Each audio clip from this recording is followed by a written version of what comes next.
அனைவருக்கும் வணக்கம். இப்போ இந்த வீடியோவில் என்ன பார்க்க போகிறோன்னா 5ஆம் வகுப்பு தமிழ் பாடத்தில் 3ஆம் பருவத்தில் வந்து நமக்கு இயல் 3ல் மரபு தொடர்களுங்கிற நமக்கு வந்து இலக்கண பகுதி கொடுத்துருக்காங்க. இப்போ நம்ம இதில் இருக்கிற 1 வேர்ட்ஸு அப்புறம் கொஸ்டினுக்கான ஆன்சர் நம்ம வந்து பார்க்க போகிறோம். இயல் 3ல் இருக்கிற நம்ம துணை பாடத்துக்கு எல்லாத்துக்கும் ஆன்சர் போட்டிருக்கோம், அது சேனலில் இருக்கும் பாருங்கள்.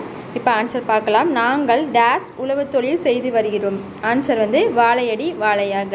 அடுத்து இரண்டாவது, நளினா பெற்றோரின் சொல்லுக்கு டேஸ். ஆன்சர் வந்து காது கொடுப்பாள். அடுத்து மூன்றாவது, கோபத்தில் முடிவு எடுக்காதே, சிறிது டேஸ். ஆன்சர் வந்து ஆற போடு. அடுத்து நான்காவது, எங்கள் ஆசிரியர் நாங்கள் பிழையோடு எழுதினாலும் சொந்தமாக எழுதினால் தட்டி கொடுப்பார். எழுதிக்கோங்க, தட்டி கொடுப்பார். அடுத்து பாருங்கள், பின்வரும் பாடப்பகுதியை படித்து வினாக்களுக்கு விடையளிக்க சொல்லியிருக்காங்க. நமக்கு பாடப்பகுதி கொடுத்துருக்காங்க, கீழே வந்து வினாக்கள் கேட்டிருக்காங்க. நம்ம ஆன்சர் பார்க்கலாம். உயர்திணை அக்ரிணை சொற்களை எடுத்துஎழுத சொல்லியிருக்காங்க.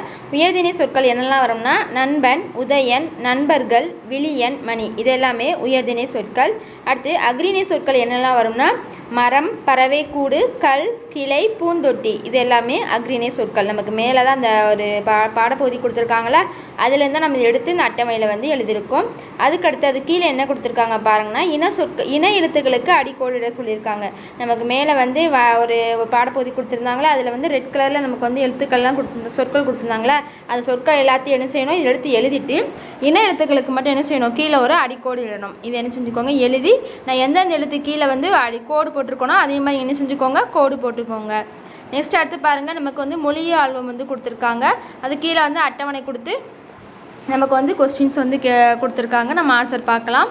ஃபஸ்ட்டு பாருங்கள், மரபு தொடர்களை பயன்படுத்தி தொடர் அமைக்க சொல்லியிருக்காங்க. மரபு தொடர் கொடுத்து அதுக்கு வந்து ஒரு தொடர் எழுத சொல்லியிருக்காங்க. என்னென்னு பாருங்கள், கை கொடுத்தனர். ஆன்சர் வந்து ஆபத்தில் இருந்த நண்பனுக்கு வந்து கை கொடுத்தனர். அடுத்து தட்டி கொடுத்தார் கொடுத்துருக்காங்க.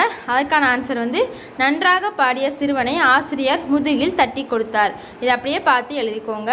அடுத்து நமக்கு அடுத்த பேஜில் குறுக்கெழுத்து புதிர் கொடுத்துருக்காங்க. அதாவது நமக்கு வந்து இடமேந்து வளம், வளமேந்து இடம் எழுதுவோம்ல, இதில் இருக்கிற மாதிரி அந்த இதை வந்து எல்லாத்தையும் என்ன செஞ்சுக்கோங்க, ரவுண்ட் பண்ணி எல்லாத்தையும் ரவுண்ட் பண்ணிக்கோங்க. பண்ணிவிட்டு கீழே நம்ம சொல்கிறோம், அதை ஆன்சர் அப்படியே பார்த்து எழுதிக்கோங்க.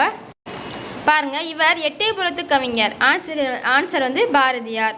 அடுத்து இரண்டாவது வந்து இது ஒரு பறவை. ஆன்சர் வந்து புறா. அடுத்து மூன்றாவது, தூக்கத்தில் வருவது என்ன வரும், கனவு. அடுத்து புத்தகத்தை குறிக்கும் சொல் என்ன வரும், நூல். அடுத்து வளமிருந்து இடத்துல என்னெல்லாம் வரும் பாருங்கள். பாராட்டி வழங்கப்படுவது என்னதுன்னா விருது. மக்கள் பேசுவதற்கு உதவுவது என்னதுன்னா மொழி. சுதந்திரத்தை குறிக்கும் தமிழ் சொல் என்னதுன்னா விடுதலை. அடுத்து முத்தமிழில் ஒன்று என்னதுன்னா நாடகம். அப்படியே பார்த்து எழுதிக்கோங்க. நெக்ஸ்ட் அது கீழே பாருங்கள், நமக்கு சில இது கொடுத்துருக்காங்க, ஆன்சர் பார்க்கலாம். ஒரு பாடப்பகுதி கொடுத்துருக்காங்க, அது கொடுத்து கீழே வந்து ஆன்சர் கேட்டிருக்காங்க. நம்ம ஆன்சர் பார்க்கலாம். பாருங்கள், சுட்டி எந்த விலங்குடன் விளையாடியது. ஆன்சர் வந்து கரடி கூட விளையாடியது. அடுத்து சுட்டி தான் விளையாடி கொண்டிருந்த பொருளை என்ன செய்ததுன்னா மண்ணில் வந்து புதைச்சது. அடுத்து சுட்டி மண்ணுக்குள் மறைத்து வைத்த பொருள் என்னதுன்னா அது ஒரு விதை. அது கதைக்கு பொருத்தமாக தலைப்பிடுக. ஆன்சர் வந்து புதிய நண்பன்.